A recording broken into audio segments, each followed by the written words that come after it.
구약성경 스바냐서 3장 14절부터 20절까지 말씀 보겠습니다.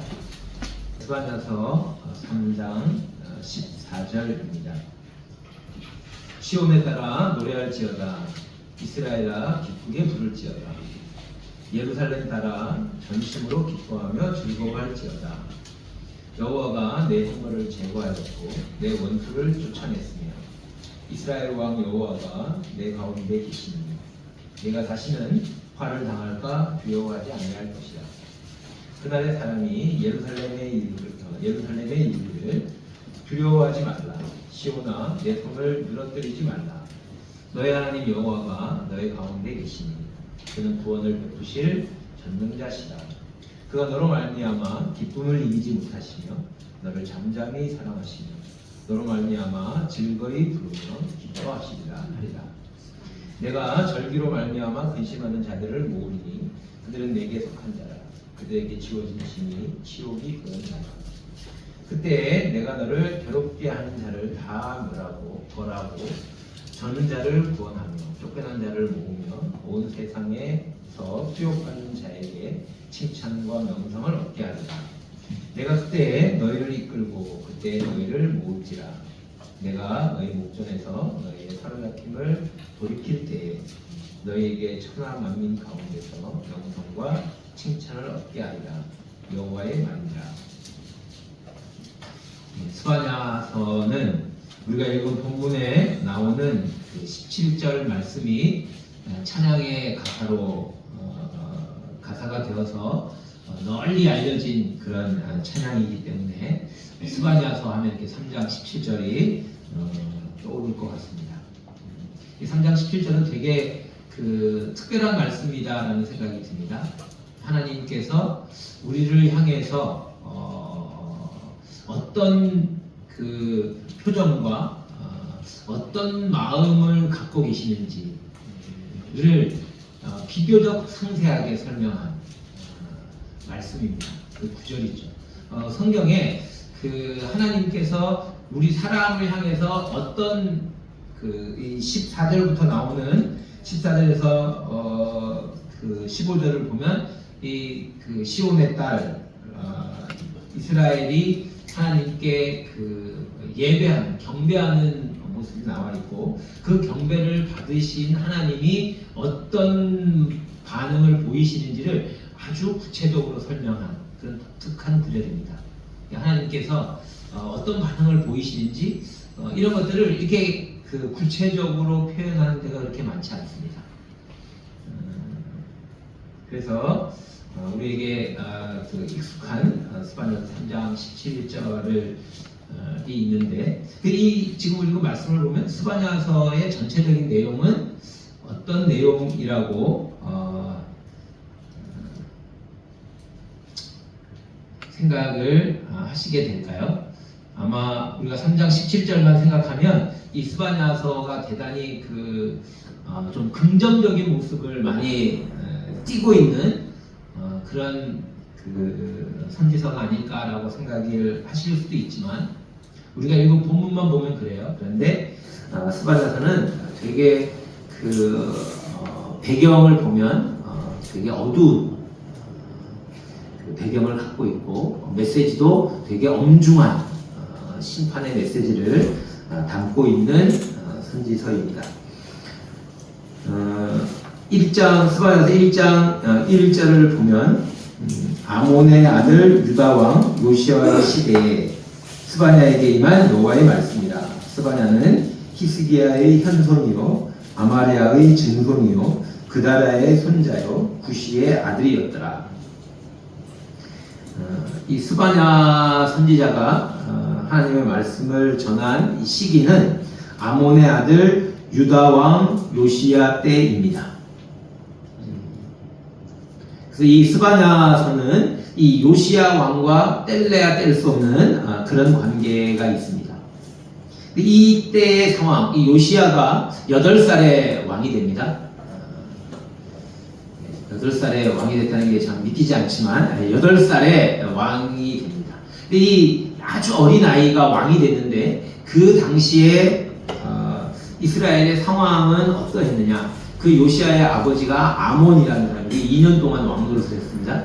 그 위에 할아버지가 되겠죠? 할아버지가 므낫세라고 하는 유다의 왕인데 55년을 통치를 했습니다.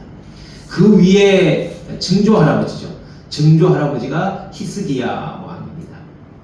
히스기야가 15년의 그 목숨을 연장받았잖아요. 그런 이후에 2년 후에 아들이 태어났어요. 므낫세인데 이 므낫세가 아주 악한 왕이었습니다. 여기 손을 넣으시고 열왕기하 21장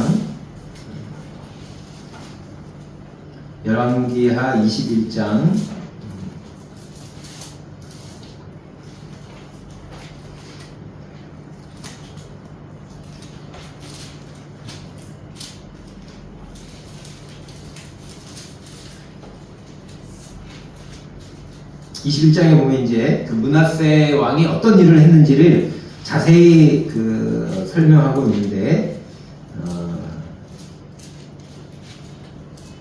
9절 말씀을 보겠습니다. 이 백성이 듣지 아니하였고 므낫세의 꾀을 받고 악을 행한 것이 여호와께서 이스라엘 자손 앞에서 멸하신 여러 민족보다 더 심하였더라.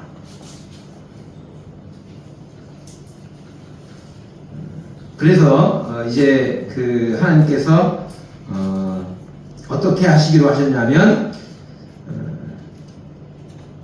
12절 말씀을 보면 그러므로 이스라엘 하나님 여호와가 말하노니 내가 이제 예루살렘과 유다에 재앙을 내리리니 듣는 자마다 두 귀가 울리리라. 북왕국 이스라엘이 멸망했지만 남왕국 유다에는 하나님께서 긍휼을 베풀고 계셨어요. 그리고 북왕국 이스라엘의 멸망을 통해서 남왕국 유다가 자신들의 그 불순종과 악을 깨닫고 하나님께 돌이키기를 바랬습니다. 그래서 히스기야 때에 위기가 있었지만 아수르의 침공으로 위기가 있었지만 그 아수르를 다 물리쳐 주셨어요. 그런데 그 이후에 므낫세가 온갖 악행을 저지릅니다. 북왕국 이스라엘이 저질렀던 그런 우상 숭배를 했을 뿐만 아니라 하나님의 전에 바알의 신상을 세우고 그 성전에다가 그런 우상의 신전을 우상을 세우고 거기서 우상을 섬기는 이런 만행을 저지르고 백성들도 아주 많이 죽이고 그런 폭정을 저지른 그런 왕입니다. 그래서 하나님께서 이제 유다와 예루살렘도 재앙을 내리시겠다고 결정을 하셨습니다. 역대하 33장을 보시면 같은 배경을 설명하고 있는데 역대하 33장 23절을 보시면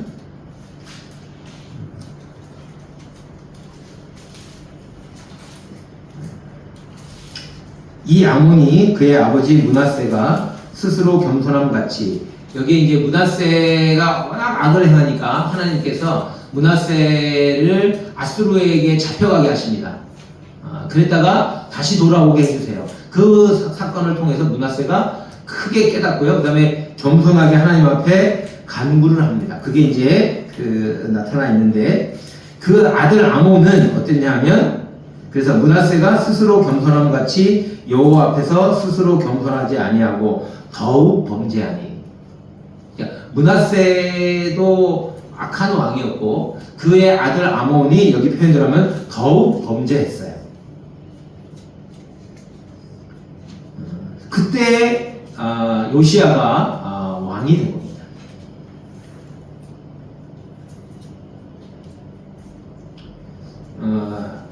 아까 봤던 열왕기하 23장 24절, 27절 보면 이제 우리가 잘 아는 요시야 왕이 여러 가지 개혁적인 조치를 합니다.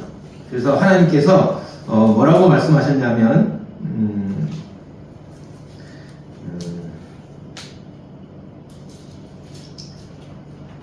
25절에 열왕기하 23장 25절에 보면 요시야와 같이 마음을 다하며 뜻을 다하며 힘을 다하여 모세의 모든 율법을 따라 여호와께로 돌이킨 왕은 요시야 전에도 없었고 후에도 그와 같은 자가 없었더라. 이 요시야처럼 마음을 다하고 뜻을 다하고 힘을 다해서 율법을 지키고 하나님을 섬긴 왕이 없었다는 거예요. 그만큼 요시야가 대단한 일을 했습니다. 그런데 26절을 보면 열왕기하 23장 26절을 보면 그러나 여호와께서 유다를 향하여 내리신 그 크게 타오르는 진노를 돌이키지 아니하셨어요. 요시야가 전무후무하게 하나님을 마음을 다하고 뜻을 다하고 힘을 다해서 하나님을 사랑하고 섬겼단 말이에요. 그런데도 하나님께서 뜻을 돌이키지 않으셔요. 왜냐하면 이는 므낫세가 여호와를 경노케 한 그 모든 경노 때문이라. 므낫세가 얼마나 악을 행했으면 전무후무한 요시야 왕의 하나님을 향한 사랑과 순종에도 불구하고 하나님께서 진노를 돌이키지 않으셔요.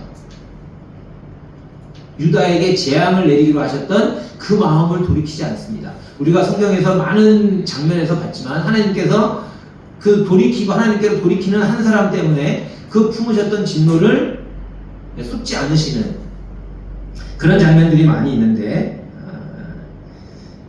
이 므낫세의 죄악이 얼마나 그 하나님의 마음을 경노케 했는지 요시야의 그런 순종과 하나님을 섬기는 그런 삶에도 불구하고 놀라운 부흥이 일어났거든요. 그럼에도 불구하고 여호와의 경노를 돌이키지 않았다. 그만큼 므낫세 그리고 그 아들 아몬이 정말 악을 많이 행했습니다. 그런 상황에서 요시야가 8살의 왕이 됐어요.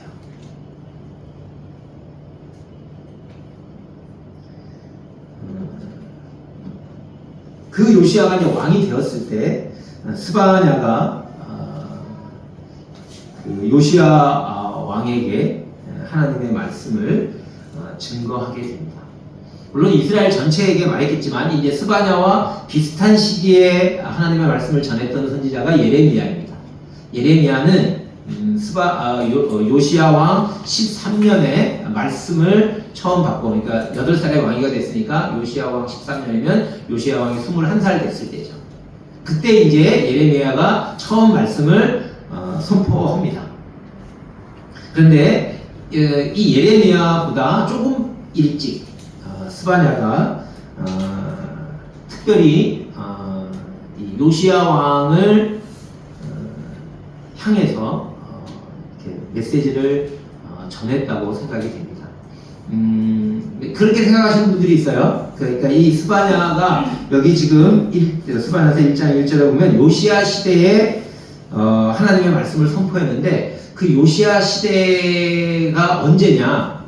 요시야가 놀라운 신앙의 부흥을 가져오는 개혁 조치를 단행하기 전에 말씀을 전했느냐? 아니면 그 후에 전했느냐?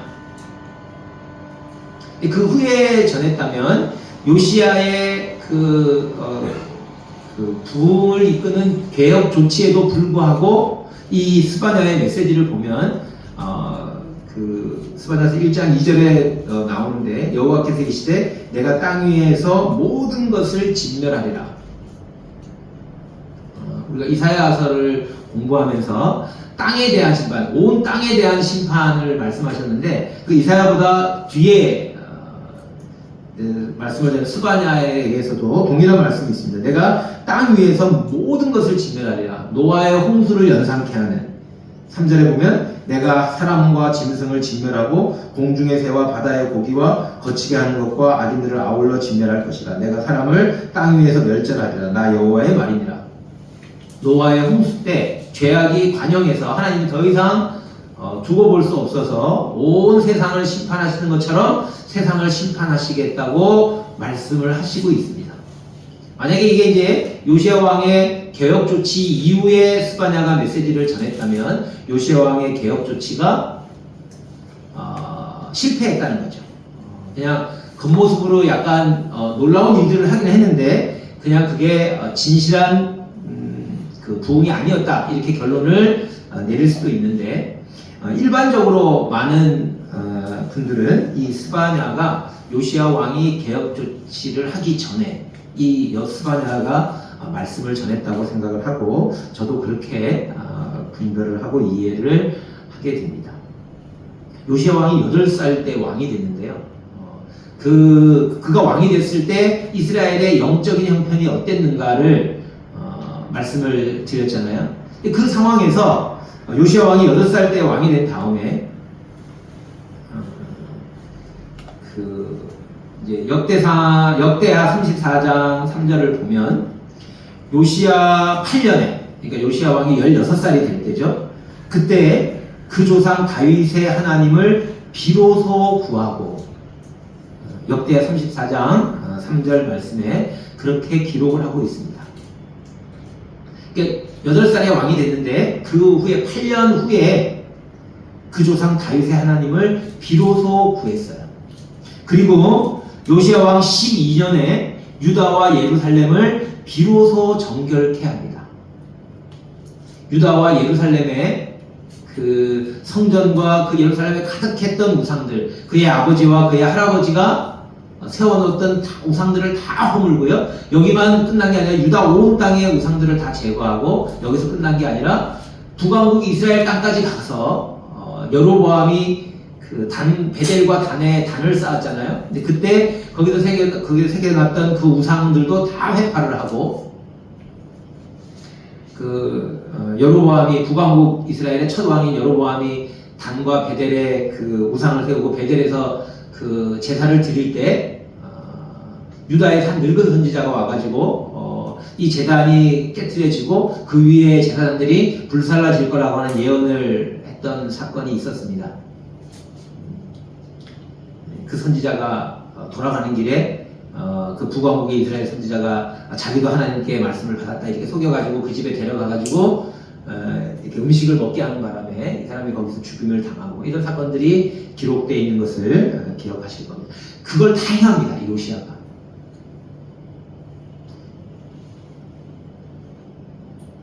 유다와 예루살렘 뿐만 아니라 북왕국 이스라엘 땅까지 우상을 제거해서 정결케 하는 일을 요시야 12년, 요시야가 20살 됐을 때 하게 됩니다.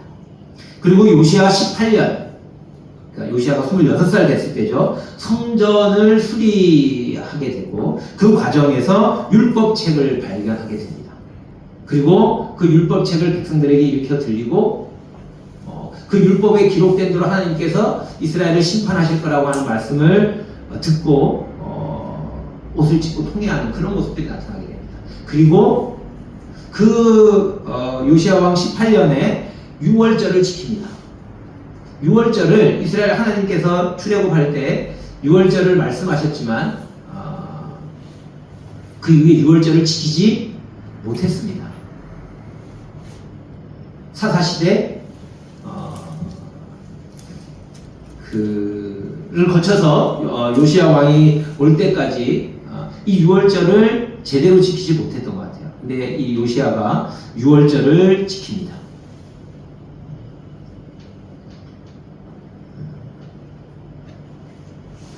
그리고 나서 아까 우리가 읽었던 것처럼 요시야가 그 정말 마음을 다하고 뜻을 다하고 힘을 다해서 하나님을 사랑하고 섬겼다.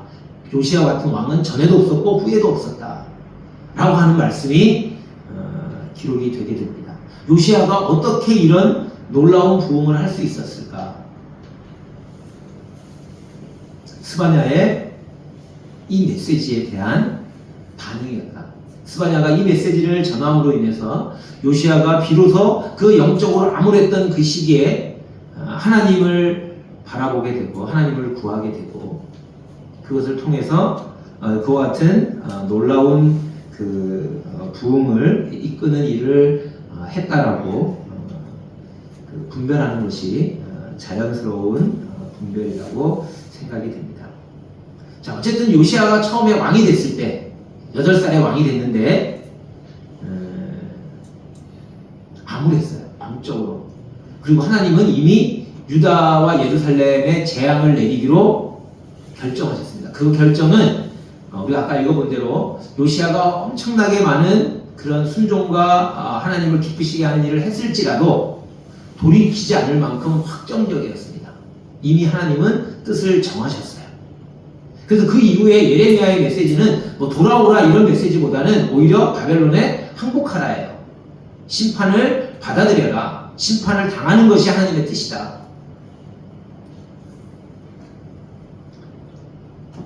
이런 상황에 하나님이 이미 결정하셨어요. 그런데 이런 상황에서도 소망이 있을까?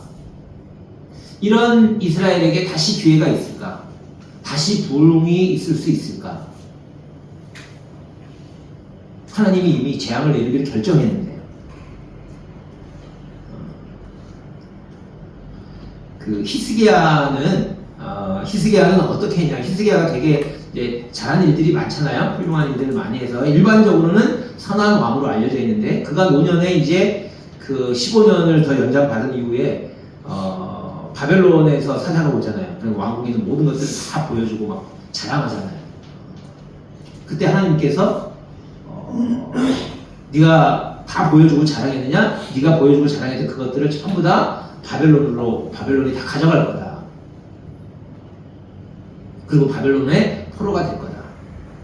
이런 얘기를 그러니까 하나님의 이제 하나님이 이렇게 하실 거라고 하는 하나님의 계획을 얘기했죠. 그때 히스기야가 어떤 태도를 취했냐 하면 그게 선하다. 하나님의 그 결정이 선하신 결정이다. 무슨 얘기냐면 내 시대에 그렇게 하지 않고 내 시대에는 태평을 누리고 내 후손들의 시대에 그런 일이 일어나는 거 나는 오케이입니다. 이렇게 받아들인 거죠. 그러니까 자기는 편하게 살다가 죽고 자기의 자손들이 뭐 고난을 당하든가 말든가 그렇다고 하나님이 그렇게 하시겠다고 했으니 그걸 뭐 자기가 어떻게 바꿀 수가 없다라고 생각을 한 것 같습니다. 그래서 어떻게 보면 하나님이 계획을 말씀하셨을 때 하나님의 뜻대로 되어지다라고 말한 것 같지만 하나님이 그 대답을 기뻐하셨을까? 히스기야는 자기는 편안하게 살고 자기가 죽은 이후에 무슨 일이 일어나든 그건 나하고는 아무 상관없어. 하나님이 뭐 그렇게 하시든가 말든가 괜찮아요. 그 후손 입장에서 보면 히스기야가 어떤 왕일까요? 나쁜 왕이죠. 아니 하나님 그렇게 하시겠다 그러면 당장 엎드려가지고 하나님 제가 잘못했습니다. 하나님 그 결정을 돌이켜 주십시오. 구해 주십시오. 모세가 했던 것처럼 차라리 제 이름을 생명책에서 지우시더라도 그와 같은 재앙이 내리지 않게 해주십시오. 이래야 되는데 히스기야가 하나님의 결정을 선하십니다. 그리고 자, 어쨌든 하나님께서 요시야 왕 시대 때 이미 정하셨어요. 결정이 됐어요. 거기에서 뭔가 다시금 뭔가 기회가 주어질까요?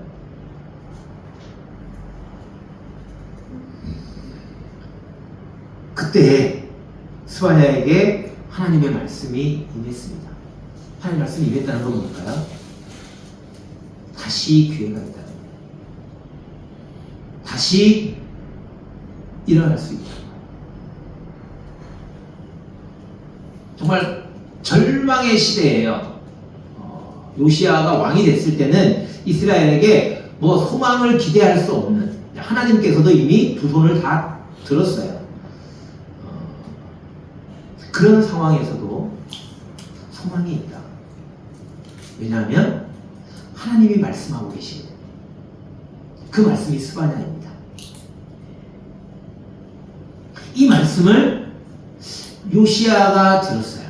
거기 보면 그 1장 1절에 되게 좀 특별한 표현이 나오는데, 스바냐를 소개하는데, 스바냐는 히스기야의 현손이요 아마랴의 증손이요 그다랴의 손자요 구시의 아들이었더라. 이 네 대를 설명하고 있습니다. 이 소선지서 13권을 보면 그 선지자들을 소개하는데 대부분은 어떤 분들은 그냥 이름만 나와요. 어떤 분들은 이름 앞에 부모님이 나옵니다. 누구의 아들, 뭐 이렇게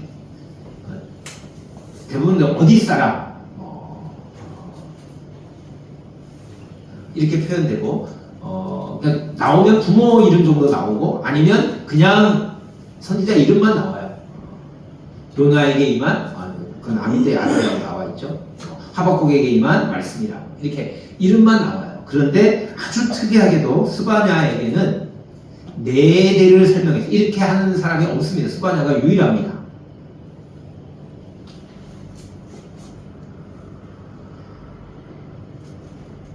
여기에 그 스바냐는 구시의 아들이고요. 그다랴의 손자고 아마랴의 증손이고 히스기야의 현손이에요. 이 히스기야가 우리가 알고 있는 그 히스기야 왕이라고 하는 단정적인으로 그렇게 말하기는 어려울 것 같아요. 히스기야 왕이라고 얘기 안 했으니까.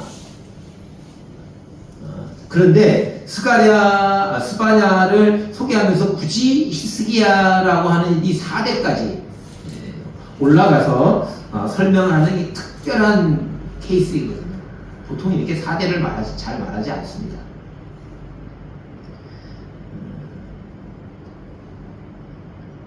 그래서 이걸 보면서 스바냐가 왕손이죠. 왕손. 그러니까 그 왕가의 한 사람이었던 거죠. 그래서 요시야에게 쉽게 접근할 수 있는 예레미야가 그 대중 가운데서 말씀을 전했다면 스바냐는 왕궁에서 말씀을 전하지 않았을까. 그래서 이걸 보면서 하나님께서 요시야에게 스바냐를 통해서 말씀하신 것이 아닌가. 그 말씀을 듣고 그 암울했던 그 절망적인 상황 속에 있던 요시야와 이스라엘이 다시금 하나님을 향한 신앙으로 불타올랐다고 하는 거죠. 그 말씀이 스바냐입니다. 오늘날 우리의 시대, 이 시대 또는 화정교회의 현실, 내가 당면하고 있는 나의 그 상황을 보면 어떤가요?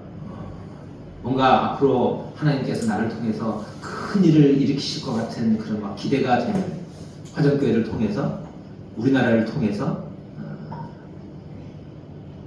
아니면 전 세계에 있는 그리스도인들을 통해서 뭔가 다시금 한번 불타오르는 부흥의 열기를 일으키실 것 같은 시대인가요? 네, 우리 믿음으로 아멘하시겠습니다.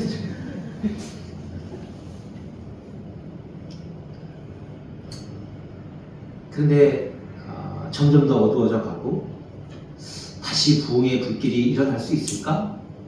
이런 생각을 할 수도 있죠. 그런 분들도 많이 있습니다. 비슷해요. 요시야가 왕이 되었을 때 이스라엘 역사를 보면 마지막 때잖아요. 오늘날 저희들도 마지막의 마지막, 주님이 오실 때가 벌써 이 세상의 마지막이었고 그 마지막에도 마지막이라고들 많이들 말씀하시는데 더 이상 뭔가를 기대할 수 없을 것 같은, 이제 하나님의 심판이 곧 시행될 것 같은 이런 암울한 시기에 정말 그 새벽에 태양이 떠오르기 전에 가장 어두운 것처럼 지금 가장 어두운 시대에, 그런 시대에 부흥을 꿈꿀 수 있을까? 다시 하나님의 역사가 놀랍게 일어날 것을 기대할 수 있을까? 요시야 왕에게 이 스바냐 말씀이 그와 같은 불꽃이 일어나도록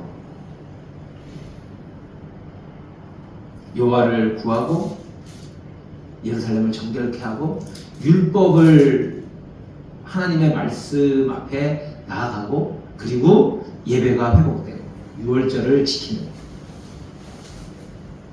이런 그 전무후무한 영적인 부흥이 일어날 수 있을까? 스바냐는 스바냐서는 일어날 수 있다. 그 요시아가 들었던 그 하나님의 스바냐를 통해서 요시아에게 전해진 그 하나님의 말씀. 그래서 그 말씀을 통해서 요시아를 통해서 이스라엘의 놀라운 부흥을 일어나게 했던 그 스바냐의 말씀은 어떤 것인가? 스바냐서가 되게 그런 의미에서 중요한 오늘날의 우리에게도 필요한 이 말씀을 잘 들으면 정말 마른 뼈와 같고 아무것도 할 수 없는 것 같은 그런 시대와 그런 사람들에게 스바냐의 말씀이 임해서 소송케 하고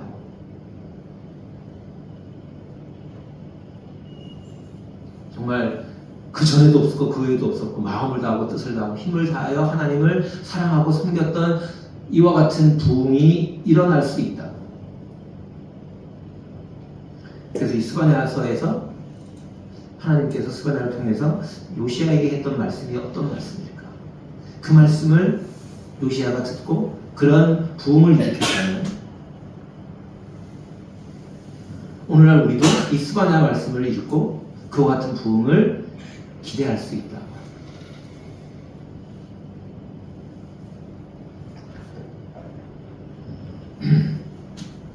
스바냐서 1장 그 2절부터 6절까지 말씀을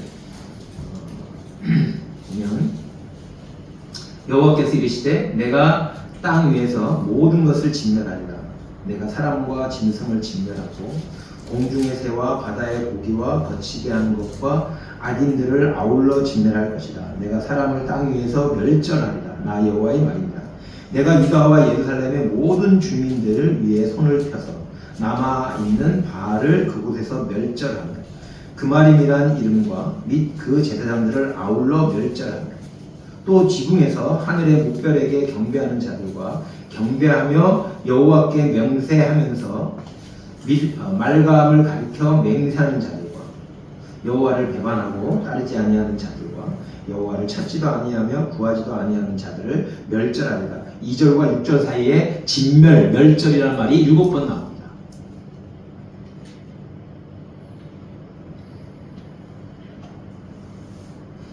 하나님께서 땅에 있는 모든 것들을 진멸하시겠다는 거예요. 그 진멸하시는 날을 뭐라 그래요? 여호와의 날입니다. 7절에 보면 주 여호와 앞에서 잠잠할지다. 이는 여호와의 날이 가까웠으므로. 14절에 보면 여호와의 큰 날이 가깝도다. 가깝고도 빠르도다. 여호와의 날의 소리로다. 여호와의 날. 땅에 있는 모든 것을 진멸하고 멸절하는 날이 올 거라고 하는 말씀을 했습니다. 왜 이런 하나님께서 이 진멸하고 멸절하게 땅에 있는 모든 것들을 다 진멸하고 멸절하겠다 라고 말씀을 하셨을까요?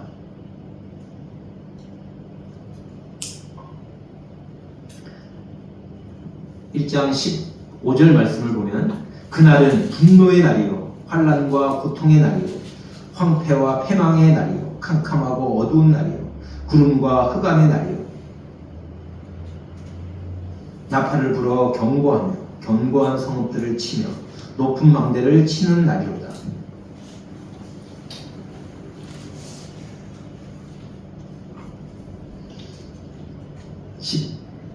18절에 보면 그들의 은과 금이 여호와의 분노의 날에 능히 그들을 건지지 못할 것이며 이 온 땅이 여호와의 질투의 불에 삼켜지리니 이는 여호와가 이 땅 모든 주민을 멸절하되 놀랍게 멸절할 것입니다. 왜 하나님이 이런 멸절의 날을, 분노의 날을, 환난과 고통의 날을, 황폐와 패망의 날을 오게 하시고 이루실까요? 죄악 때문에 그렇죠.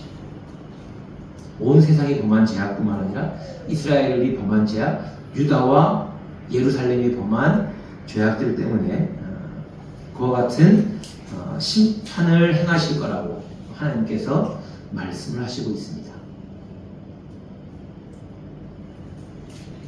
2장 1절을 보시면 수치를 모르는 백성아 모일지어다 모일지어다. 우리가 이제 선지서에서 자주 보게 되는 구조인데 하나님이 심판의 메시지를 하십니다. 근데 심판의 메시지 중간에 꼭 무슨 메시지가 있냐면 구원의 메시지가 들어가 있어요. 2장 2절을 보면 명령이 시행되어 날이 겨같이 지나가기 전 여호와의 진노가 너희에게 내리기 전 여호와의 분노의 날이 너희에게 이르기 전에 그리할지어다. 어떻게 하라고요? 모이라고요. 왜 모이라고 할까요? 누구에게 모이라고 얘기했냐면 수치를 모르는 백성아 모일지어다 모일지어다. 이들의 문제는 이 심판을 초래하게 된 이들의 진짜 문제는 그들이 범한 악 때문이기도 해요. 그런데 사람이 악하지 않은 때는 없었습니다. 근데 진짜 문제는 뭐였냐면 여기 나온 것처럼 수치를 모른다는 거예요.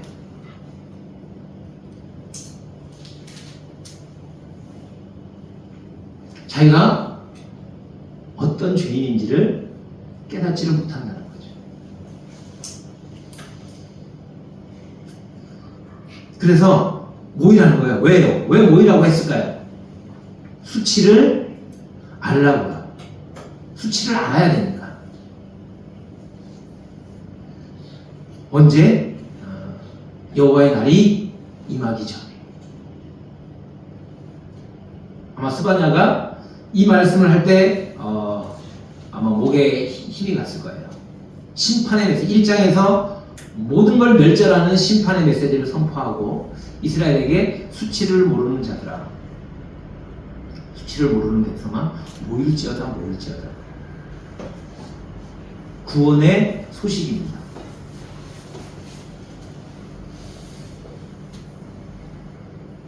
모여서 너희가 수치를 알게 되기를 수치를 알기를 바란다고 하는 거죠.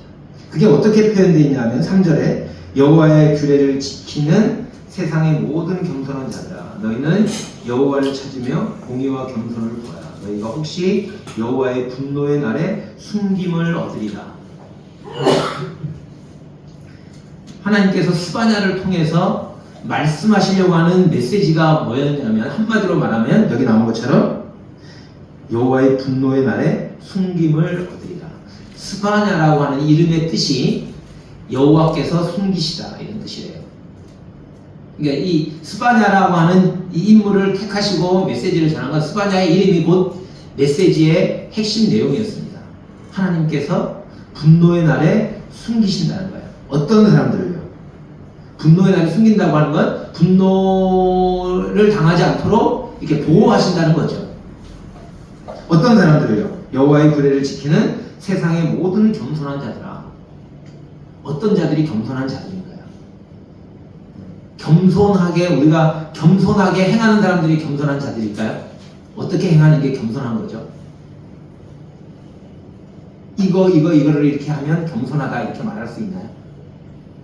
겸손한다고 하는 것은 하나님 앞에서 내가 누구인지를 아는 겁니다.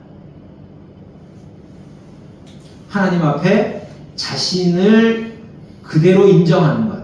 하나님 앞에서 스스로 자기가 자기를 인정하는 게 아니라 하나님 앞에서 자기의 모습을 그대로 인정하는 것. 하나님 앞에서는 우리의 모습은 죄인이죠. 자기가 죄인인 걸 아는 것. 수치를 아는 사람입니다. 거룩하신 하나님, 자기의 형상대로 우리를 지으신 하나님 앞에서 우리가 얼마나 더럽고 추한 존재가 되었는지, 범죄한 후에 아담과 하와가 자기의 벗은 몸을 벗고 수치심을 느꼈잖아요.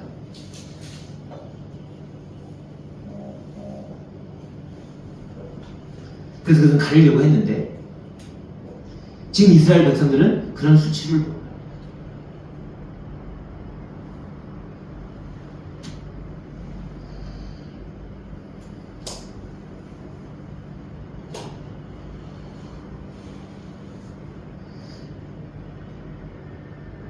그런 자들을 어떻게 한다고요?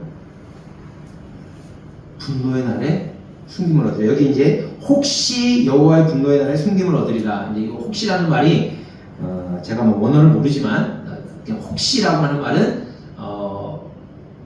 그러니까 그 전에 우리가 이제 스바냐서를 공부한 적이 있어요. 이거 공부한 거를 수요일 날 찾아보니까 이게 이제 하나님의 주권, 하나님이 이렇게 우리가 이렇게 했으니까 우리가 겸손하게 우리가 죄인인 걸 인정했으니까 그러면 뭐 이게 자동적으로 우리는 이제 보호받는 거야 이런 게 아니라 이게 하나님의 주권에 속한 거다라고 하는 그런 의미로 혹시라는 말을 썼다 이렇게 그때 그렇게 교제를 했더라고요. 제가 했던 걸 기록을 보니까 그런데 이건 다른 의미도 있는 것 같아요. 이 혹시라고 하는 말은 그러니까 그럴 수도 있고 아닐 수도 있다 그런 의미가 아니라 우리가 하나님의 말씀이 좌우의 날선 검 같아서 똑같은 말씀이지만 그것을 믿고 순종하는 사람들에게는 구원이 되지만 그것을 거절하는 사람들에게는 멸망이 되는 거잖아요. 그런 의미에서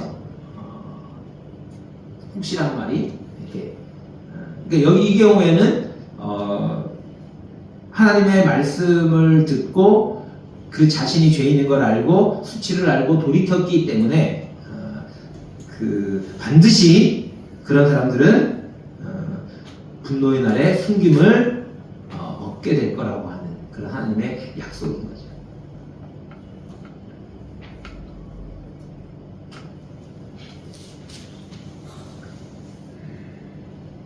자, 그들이 수치를 알지 못하는 백성이라고 했는데 뒤에 보면 하나님께서 구체적으로 왜 어떻게 그들이 진짜 수치를 모르는 백성인가를 설명하고 있습니다. 3장 1절부터 8절까지 말씀을 보시면 3장 1절에 패역하고 더러운 것 포악한 그 성읍이 화 있을진저 어딜까요? 패역하고 더러운 곳 포악한 그 성읍 어디를 말하는 걸까요? 2절 보니까 그가 명령을 듣지 아니하며 교훈을 받지 아니하며 여호와를 의뢰하지 아니하며 자기 하나님에게 가까이 나아가지 아니하였도다. 이 말씀을 보면 이 성읍이라고 말한 그 성읍은 어떤 성읍일까요? 예루살렘입니다. 예루살렘을 향해서 하나님 뭐라고 말씀하시냐면 패역하고 더러운 곳 포악한 예루살렘이라는 이름도 안 쓰고 대명사로 말씀하시잖아요. 그 성읍 마치 하나님과 관계 없는 그 어떤 성읍을 지칭하는 것처럼 패역하고 더럽고 포악한 성읍이다. 이 예루살렘에 사는 사람들도 동의했을까요? 그래, 우리가 성한 이 성은 패역하고 더럽고 포악한 성읍이야. 맞아. 이랬을까요? 동의하지 않았을 겁니다. 우리에게는 제사장이 있고 선지자가 있고 왕이 다스리고 재판관이 있고 하나님께 드려지는 예배가 있는데 성전이 있는데 언약궤가 있는데 하나님의 택한 하나님의 백성인데 패역하고 더럽고 포악하다고 아마 그렇지 않다고 말했을 겁니다. 그런데 하나님은 그렇게 말씀하세요. 그러면서 2절에 그가 명령을 왜 패역하고 더럽고 포악한 성읍이라고 말씀하셨느냐? 그렇게 되었느냐? 정말 아름다웠던 그 성읍이 왜 그렇게 되었느냐? 그가 명령을 듣지 아니하며 교훈을 받지 아니하며 여호와를 의뢰하지 아니하며 자기 하나님에게 가까이 나아가지 아니하였도다. 아마 그들이 다 동의 안 했을 거예요. 우리는 하나님께 가까이 나아갔고 하나님을 의뢰했고 교훈을 받았으면 명령을 잘 듣고 율법을 지금 갖고 준행하고 제사 드리고 있고 절기를 지킨다 그러고 그렇게 했을 거 아니겠어요? 근데 하나님은 그렇지 않았어요. 그들의 실상을 말씀하시고 있습니다. 3절에 그 가운데 방백들은 부르짖는 사자요. 부르짖는 사자라는 의미는 부르짖는 사자가 한번 물면 놓지 않는 거죠. 자기의 그 배부름을 위해서 사냥하는 방백들이 그런 거예요. 백성들을 돌보는 게 아니라 자기 배를 불리는데 혈안이 되어 있고 그의 재판장날은 이튿날까지 남겨두는 것이 없는 저녁이에요. 재판장들이 공의를 따라서 심판해야 되는데 사람들 것을 약탈하는데 사람이 되고, 이게 이 권력자들의 모습이었다면 4절은 종교인들의 모습이죠. 그의 선지자들은 경솔하고 간사한 사람들이에요. 그의 제사장들은 성소를 더럽히고 율법을 범하였도다. 그러니까 방백과 재판장, 선지자와 제사장, 이 사람들이 함께 해서 하나님의 나라인 이스라엘이 하나님의 뜻대로 잘 이렇게 하도록 서로 견제도 하고, 방백들이 잘못하거나 재판관들이 잘못하면 선지자나 제사장들이 가르치고 혼내고 이렇게 해야 되고, 선지자나 제사장들이 뭔가 이렇게 제대로 잘 못하면 방백이나 재판관들이 그들이 잘할 수 있도록 이끌어주고 그렇게 해야 되는 거죠. 다윗 왕 때 다윗 왕이 막 이렇게 제사장들이 반열을 이어서 하나님께 찬송하게 만들고 이렇게 다 했던 것처럼 그렇게 해야 되는데, 이들 모두가 다 한 통속이 돼가지고 한 가지로 뭘 했냐면 자기 배를 불리고 그렇게 살았다는 거죠. 그게 그들의 실상, 하나님이 진단하는 그들의 실상이었습니다. 그런데 5절을 보면 그 가운데 계시는 여호와는, 이게 되게 이상한 말씀 아닌가요? 그 죄악으로 가득한, 그래서 패역하고 더럽고 포악한 성읍인데 그 성읍에 누가 계시다고요? 그 가운데 계시는 여호와는, 하나님은 그 죄악 가운데 계십니다. 죄악된 곳에, 우리가 생각할 때는 죄악된 곳에는 하나님이 함께 하시지 않을 것 같지만 거기에 함께 하십니다. 그 가운데 계시는 죄인들과 함께 하세요. 이 놀라운 하나님의 은혜인 거죠.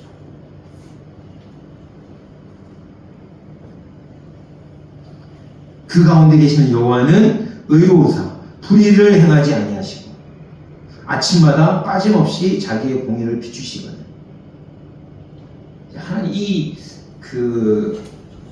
의로우시고 불의를 행하지 않으신 거룩하신 하나님이 이 패역하고 더럽고 포악한 그 예루살렘 성 가운데 거하신다고 하는 것이 얼마나 놀라운 일, 우리 쪽에서는 놀라운 일이지만 하나님 편에서 보면 그게 얼마나 힘든 일이셨을까. 하나님께서 이스라엘 백성을 택하신 이래로 하나님은 편할 날이 하루도 없으셨을 것 같아요. 정말 편하게, 마음 편하게, 주무시지 않는 분이시지만 마음 편하게 잠을 잡은 적이 없으실 것 같아요.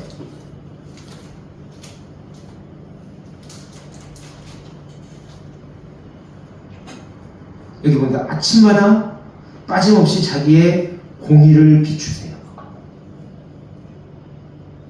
이게 얼마나 부자연스러워요. 거룩하신 하나님이 날마다 그 하나님의 공의를 행하고 계시는데 그 앞에 있는 이스라엘 백성들은 어떻게 하고 있어요? 다 이러고 있는 거예요. 그럼 그거 딱 그 하나님의 그 거룩하신 모습과 딱 쓴 거잖아요. 너무가 대조가 되잖아요. 그럼 그걸 보면 어떻게 해야 돼요? 수치스러워야죠. 와, 우리가 이 공의로우신 하나님 앞에서 아침마다 빠짐없이 그 공의를 비추시는 하나님 앞에 서 보니 정말 부끄럽구나. 이래야 되는데 그 5절 끝부분에 보면 불의한 자는 수치를 알지 못하는도다.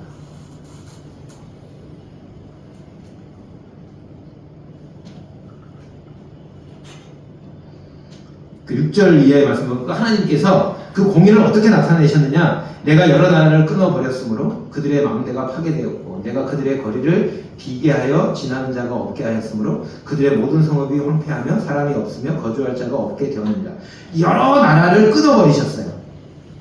그들이 믿고 의지하는 망대, 성읍 이런 것들을 다 황폐하게 하고 사람이 다니는 일이 없게 했어요. 왜 그렇게 하셨을까요? 그 여러 나라들을 끊어버리시면서 마음은 어디에 있으냐면 7절에 보면 내가 이르기를 너는 오직 나를 경외하고 교훈을 받으라. 이 말 하고 싶은 거죠. 이스라엘에게, 예루살렘에게.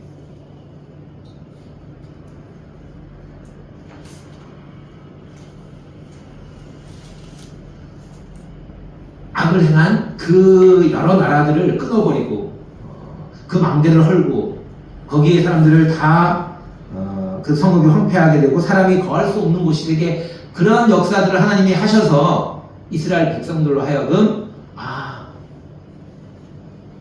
우리가 경외해야 될 분, 우리가 그 거룩하신 하나님 앞에서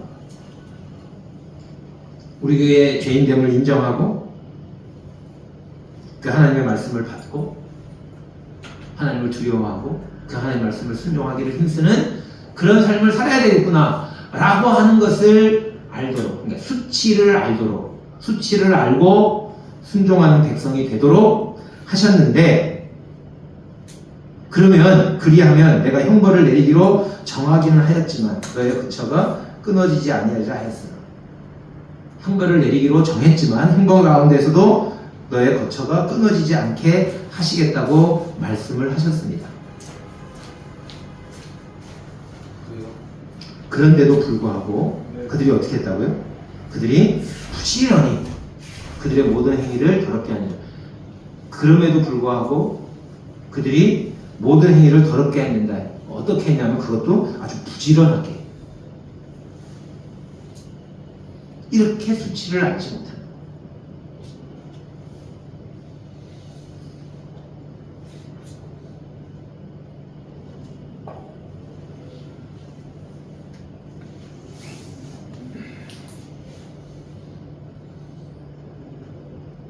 그래서 3장 8절 말씀을 보면 나 여호와가 말한다. 그러므로 내가 일어나 벌할 날까지 너희는 나를 기다리라. 뭘 하기 기다리는 거야? 오시기를 기다리는 거야. 벌 받을 준비하고 있으라는 뜻이죠. 내가 뜻을 정하고 나의 분노와 모든 진노를 쏟으려고 여러 나라를 소집하여 왕국들을 모으리라. 온 땅이 나의 질투의 불에 소멸되리라. 하나님께서 왜 온 땅을 진멸하시겠다, 멸절하시겠다? 그 안에는 하나님의 백성인 이스라엘도 포함이 됩니다. 왜 그렇게 하셨을까요? 그들이 죄를 범해서요? 물론 그렇죠. 근데 단순히 죄를 범해서가 아니에요. 죄를 범한 그 사람들에게 그들이 잘못하고 있다고 수치를 알고 하나님 앞에 우리가 범죄했구나, 우리가 죄인이구나, 정말 세리가 얼굴을 들지 못하고 가슴을 치면서 나를 불쌍히 여기소서, 나는 죄인이로소이다 라고 했던 것처럼 죄를 짓지 않으면 좋았겠지만 사람에게 그것을 기대할 수가 없잖아요. 거룩하신 하나님 앞에 죄를 짓지 않는 사람은 없어요. 하나님이 너 죄 짓지 않기를 바래, 이걸 원하시는 게 아니에요. 수치를 안 하는 거죠. 수치를 아는 백성이 되기를 바라시는 거예요. 그 수치를 아는 백성이 수치를 알게 하시려고 패역하고 더럽고 포악한 그들 가운데 하나님이, 거룩하신 하나님이 그들 가운데 계신 거죠. 그 하나님 앞에서 자신을 보도록.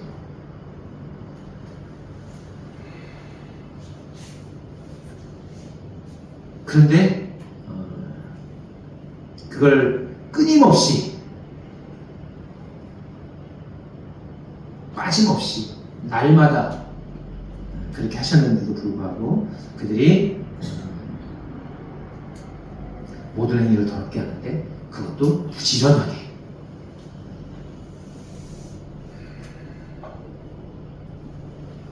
그래서 온 땅을 진멸하시겠다, 멸절시키시겠다고 말씀하셨습니다. 질투의 불에 소멸되리라 이렇게 말씀하셨습니다. 이게 스바냐가 전한 하나님의 말씀이었습니다. 그런데 바로 이제 그 뒤에 3장 9절에 보면 그때, 그날에, 그때와 그날이 나옵니다.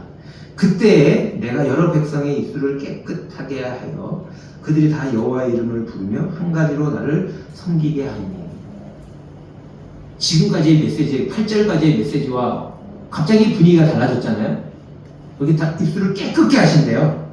그것도 여러 백성의 입술을 깨끗게 하고, 그들이 다 깨끗게 한다는 게 아마 그런 거예요. 그들이 다 여호와의 이름을 부르고 한 가지로 일심으로 하나님을 섬기게 하시겠다.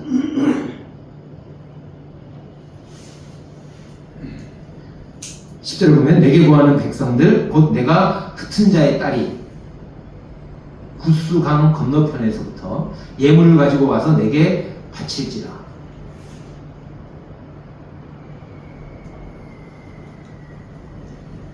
그날에 내가 네가 내게 범죄한 모든 행위로 말미암아 이제는 수치를 당하지 않을 거래요. 왜냐하면 그때에 내가 네 가운데서 교만하여 자랑하는 자들을 제거하여 네가 나의 성산에서 다시는 교만하지 않게 할 것입니다.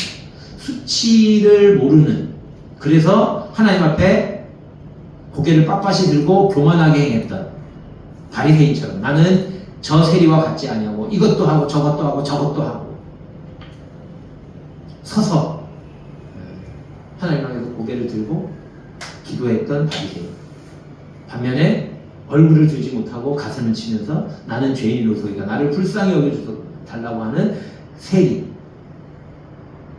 근데 하나님께서 그 교만한 자들을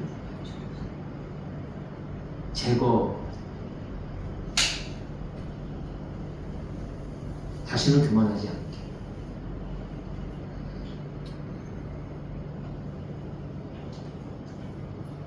어떤 사람들인가요? 12절에 내가 공고하고 가난한 백성.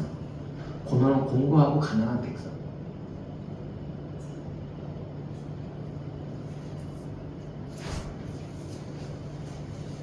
수치를 아는 사람들이에요. 그래서 그들이 수치를 알았기 때문에 수치를 당하지 않게 하실 거라고 하나님 말씀하시고 있습니다. 공고하고 가난한 백성을 내 가운데 남겨두리. 아까 우리가 봤던 것처럼 겸손한 자들을 그 분노의 날에 숨겨주신다고 말씀하셨습니다. 이 숨김을 받은 사람들. 다른 표현으로는 여기에는 남겨두니, 하나님이 남겨두신 사람들입니다. 2장에 보면, 2장 7절에 보면, 2장에는 그 수치를 모르는 백성들아 모이라고 말씀하시고는 여호와의 분노의 날에 숨김을 얻으리라고 말씀하셨는데, 그 뒤에 보면 가사, 그 블레셋과 그 다음에 모압과 암몬, 그 다음에 아수르에 대한 심판의 메시지가 나옵니다. 그러니까 이스라엘을 중심으로 해서 동서남북이죠. 동쪽에는 모압과 암몬이 있고, 서쪽에는 블레셋이 있고, 남쪽에는 구스가 있고요, 북쪽에는 아수르가 있습니다. 이 네 개 나라에 대한 하나님의 심판을 말씀하실 때 거기 2장 7절을 보면 그 지경은 이게 이제 그 블레셋에 대한 심판에 대한 말씀을 하셨습니다. 그 지경은 그 블레셋의 땅은 유다 족속의 남은 자에게로 돌아갈지라. 유다 족속의 남은 자가 있습니다. 2장 9절에도 보면 여기는 모압과 암몬의 그 죄악을 심판하시는 것에 대해서 말씀하셨는데 9절에 그 모압과 암몬이 소돔과 고모라 같이 될 거라고 말씀을 하시고는 뒷부분에 가면 내 백성의 남은 자들이 그들을 노력하며 내 백성의 남은 자들, 나의 남은 백성이 그것을 기업으로 얻을 것이다. 하나님께서 남은 자들이 있다고. 그 남은 자들이 누굴까요? 분노의 날에 숨김을 받은 사람들.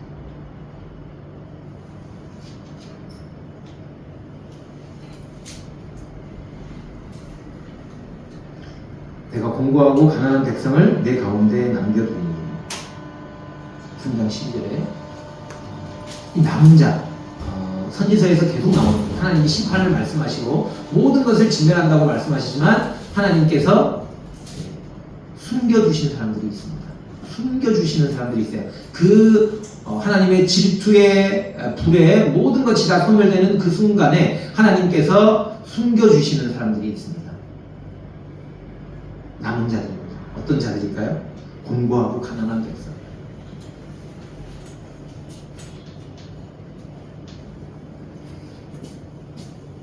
어떻게 그들을 보호해 주시냐?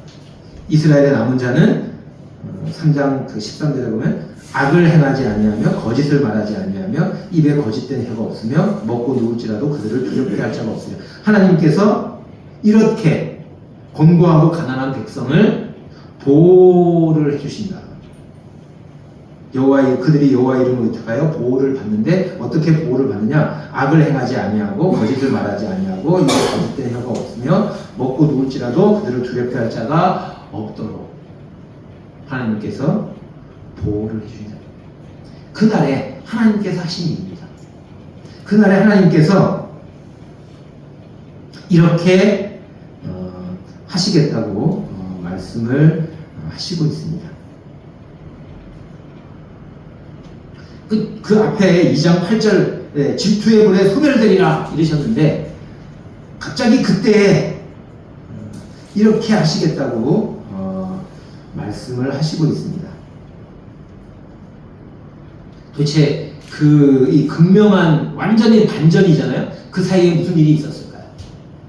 어떻게 하나님께서 이렇게 그때의 그날에 여호와께서 이와 같은 일을 하신다고 말씀하셨는데 어떻게 이런 일이 가능했을까요?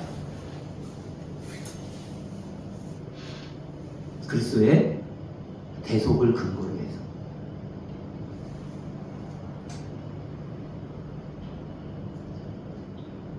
질투의 불에 다 소멸될 만큼 하나님이 정하셨어요.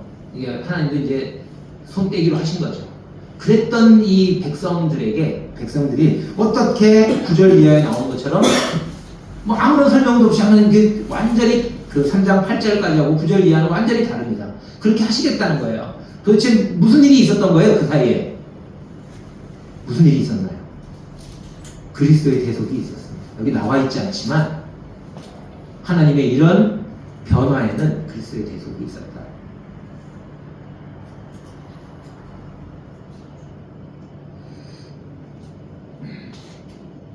그들이 뭘 해서가 아닙니다.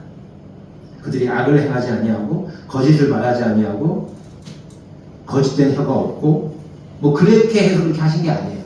하나님이 남겨주셔서 그렇게 되게 하신 거죠. 그들이 한 게 없습니다. 근데 어떻게 이런 그 반전이 생겼을까요? 완전히 서로 다른 이런 게 생겼을까요? 이걸 설명할 수 있는 유일한 설명은 그리스도의 대속입니다. 그래서 이런 그날에 그때에 하나님께서 이렇게 하시겠다고 말씀하셨는데 그날 그때에 그 하나님의 행하신 그 일을 경험한 사람들이 보이는 반응이 있어요. 그게 우리가 읽은 14절 말씀이죠. 시온에 따라 노래할지어다. 이스라엘아 기쁘게 부를지어다. 예루살렘 따라 전심으로 기뻐하며 즐거워할지어다. 예배가 드려집니다. 그날에 은혜를 받은 이 시온의 딸이 무엇을 하고 있는가? 예배를 드리고 있습니다. 이스라엘아 기쁘게 부를지어다. 예루살렘 따라 전심으로 기뻐하며 즐거워할지어다.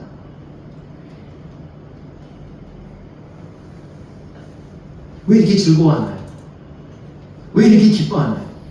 그들이 뭐 이것도 하고 저것도 하고 저것도 해서 그런가요? 설명합니다. 15절에 여호와가 그들이 뭘 한 게 아니에요. 누가 했어요? 하나님이 하셨습니다. 여호와가 내 형벌을 제거하였고 어떻게 형벌을 제거하셨을까요? 물론 심판받습니다. 애들이. 그래서 뭐 포로로 잡혀가고 그렇게 심판을 당하게 되죠. 근데 그것으로 그럼 형벌이 다 제거됐느냐? 그렇지 않죠. 어디까지 연결이 될까요? 어떻게 형벌이 제거됐을까요?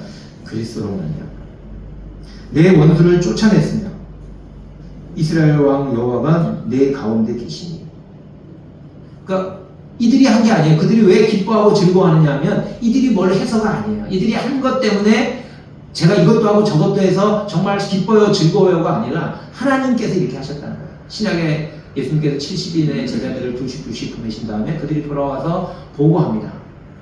자신들이 나가서 막 그 주의 이름으로 막 귀신을 먹인 귀신이 막 나가고 놀라운 일들을 했잖아요. 예수님도 그래 이 사단이 하늘에서 떨어지는 걸 나도 봤다. 그런데 그걸로 기뻐하지 말고 뭘로 기뻐하라? 너희 이름이 하나님의 하늘에 기록된 것으로 기뻐하라. 자신들이 뭘 한 거, 뭔가 이렇게 막 하면 자신이 대단한 사람이 된 것 같고 성취감이 있잖아요. 즐겁고 기쁩니다. 근데 그 기쁨은 오래가지 않습니다. 그것에 기쁨을 두고 나면 항상 잘하지 못하거든요. 그러면 기뻤다가 또 좌절했다가 막 이렇게 됩니다. 그래서 주님은 그것으로 기뻐하지 말고 어디다 무엇으로 기뻐하라고요? 하나님께 하신 일이요. 너희 이름이 하늘에 기록된 것으로 기뻐하라. 이게 예배죠.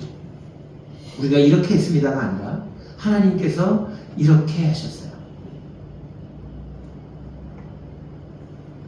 그러니까 다시는 화를 당할, 이게 기뻐하고 즐거워하는 것이 적극적인 믿음의 표현이었다면 소극적으로는 다시는 화를 당할까 두려워하지 아니할 것이다. 우리는 늘 두려움에 살아요. 화를 당할지도 모른다. 그런데 다시는 화를 당할까 두려워하지 아니할 것이다. 왜? 하나님이 하셨거든요. 그리고 여호와가 네 가운데 계신다. 그러니 화를 당할 일이 없다. 16절에 보니까 그날의 사람이 예루살렘에 이르기를, 이 사람은 어떤 사람인지 모르겠어요. 근데 예루살렘에게 이르기를, 저는 이 가운데 하나 더 넣었어요. 하나님 말씀에 더하면 끝난다고 했는데 하나를 더 넣었습니다. 그날의 사람이 부러워하며 예루살렘에 이르기를, 이게 제가 가로에 넣었어요. 부러워하며 예루살렘에 이르기를 시온아 내 손을 늘어뜨리지 마라. 시온이 손을 이렇게 늘어뜨리고 있었던 것 같아요. 이게 어떤 모습이 상상이 됐냐면 부활하신 주님을 만난 다음에 제자들이 어떻게 했을까요? 부활하신 주님을 만난 다음에 막 믿음이 막 이렇게 올라왔을까요? 아니에요. 손을 툭 늘어뜨리고 어디로 갔어요? 갈릴리로 가서 고기 잡으러 갔잖아요. 그 손을 늘어뜨리고 있는 거. 이 어마어마한 은혜를 받고 나니까, 부활하신 주님을 보고 나니까 주님을 부인하고 도망가고 이랬던 그 자신들의 모습들을 보면서 손을 늘어뜨리고 있는데, 시온아 내 손을 늘어뜨리지 말라. 너의 하나님 여호와가 너의 가운데 계시니. 이 사람이 지금 예루살렘을 부러워하면서 하는 말이에요. 하나님이 너희 가운데 계셔. 얼마나 좋을까. 하나님이 너희 가운데 계시는데 그 하나님이 구원을 베푸실 전능자시래요.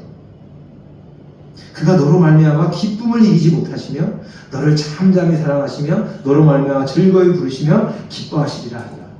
입이 귀에 걸렸고 눈에 꿀이 뚝뚝 떨어져요. 이스라엘을 가운데 함께 하시고 하나님이 이스라엘 가운데 함께 하시면서 입이 막 귀에 걸렸어요. 그게 사람들 눈에 보이는 거예요. 눈에서 막 꿀이 뚝뚝 떨어져요. 그냥 보고만 있어도 너무 기쁘신 거예요. 그런 사랑을 예루살렘이 받고 있는 거예요. 얼마나 부럽겠어요. 그래서 어떤 사람이 예루살렘에게 야, 네가 그렇게 손 늘어뜨리지 마. 하나님이 너와 함께 계시고 그는 구원을 베푸실 전능자시고 그가 너로 인하여 너로 말미암아 기쁨을 이기지 못하시며 너를 잠잠히 사랑하시며 너로 말미암아 즐거이 부르며 기뻐하시리라.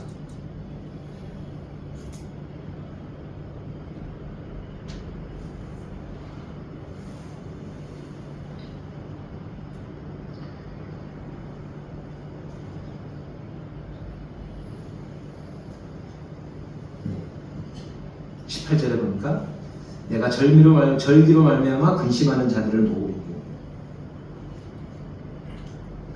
절기로 말미암아 근심하는, 이 절기를 지켜야 되는데 여러 가지 이유로 절기를 지키지 못하는 그들에게 지어진 짐이 치욕이 돼서 그들에게 무거운 짐이 지어진 것 같아요. 그래서 절기를 지키지 못해요. 그래서 근심해요. 지금 치욕을 당하고 있는 중인 거죠.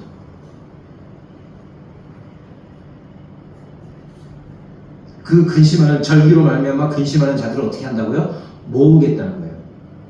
그때 내가 19절에 보니까 그때 내가 너를 괴롭게 하는 자를 다 벌하고, 괴로움을 지금 당하고 있는 사람이에요. 그 괴로움을 당한 자들을, 괴롭히는 자들을 벌하고, 졌는 자들을 구원하고 쫓겨난 자를 모으고 수욕받는 자에게 칭찬과 명성을 얻게 하기 위해서 그들을 모으시겠다. 내가 그들을 그때에 너희를 이끌고 그때에 너희를 모을지라.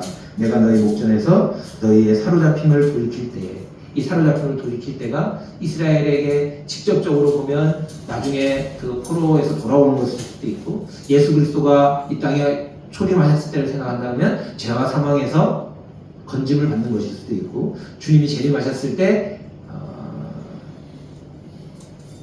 이스라엘이 그 자신이 찌른 자를 보면서 회개하는 장면일 수도 있고, 너희의 사로잡힘을 돌이킬 때에 너희에게 천하 만민 가운데서 명성과 칭찬을 얻게 하리라. 여호와의 말이니라.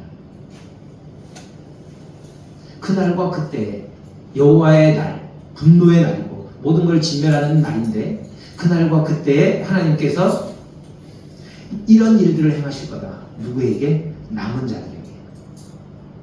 여호와께서 분노의 날에 숨겨두신 자들이 있어요.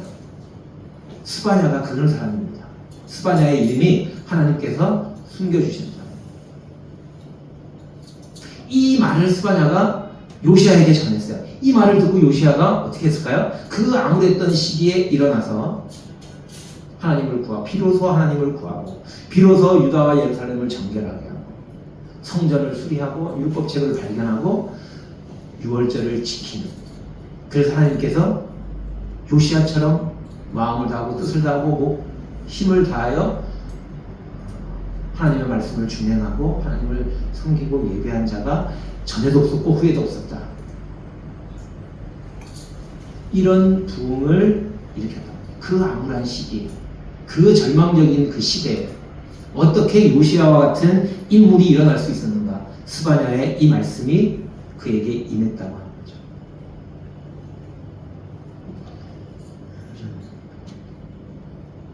스바냐의 이 말씀을 오늘날 우리들도 읽었습니다.